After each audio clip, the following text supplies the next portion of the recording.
Good evening everyone. আজি ভাইটি আৰু মই আমি দুয়োটা আহিছোঁ আমগুৰিলে মানে ভাইটিৰ কাৰণে জোতা কিনিবলৈ। ভাইটিৰ আগৰ যিযোৰ বুট জোতা আছিলে সেই জোতাযোৰ অকণমান সৰু হৈ গৈছিলে, সেইকাৰণে আকৌ এযোৰ নতুন জোতা কিনিবলৈ বুলি আহিছোঁ স্বাগতমলৈ। আপোনালোকো আহিব দেই স্বাগতমত, কাৰণ স্বাগতমখনত মানে সকলো বিভিন্ন ধৰণৰ খেলৰ সামগ্ৰী, জোতা, চেণ্ডেল, কাপোৰৰ পৰা আদি কৰি সকলোবিলাক বস্তুৱে পোৱা যায়।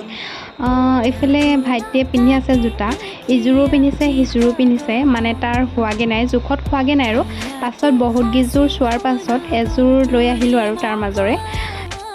এইফালে ময়ো আহিলোঁ জেৰক্সৰ দোকানত, মানে কাগজ নিবলৈ, A4 সাইজৰ কাগজ, কাৰণ মোৰ চেমিনাৰ বনাবৰ কাৰণে আছিলে, সেইকাৰণে তাত লৈ হোৱাৰ পাছতে আহিলোঁ ফুচকা খাবলৈ। যিহেতু তেল ডিপুৰ সন্মুখতে বহে ফুচকা দোকান, সেইকাৰণে ফুচকা খাই লৈছোঁ। এইফালে আকৌ দাই খাইছে ঘুগুনি আৰু আলু চপ, আৰু ভাইটিয়ে খাইছে কোকোকোলা। মানে গোটেইকেইটাই খাই মেলি এতিয়া আকৌ ঘৰলৈ বুলি ৰাওনা হ'লোঁ আৰু।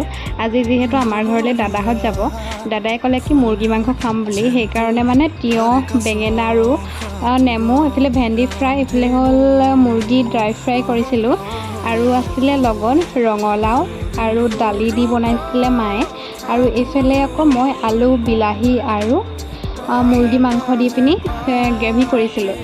দাদাহঁতক দেখাবলৈ নহ'ল, মানে দাদাই বহুত বেছি লাজ কৰে, সেইকাৰণে মানে নেদেখালোঁ আৰু। আজিলৈ মোৰ ভিডিঅ'টো ইমানেই আছিল, কেনে পালে চাই জনাব।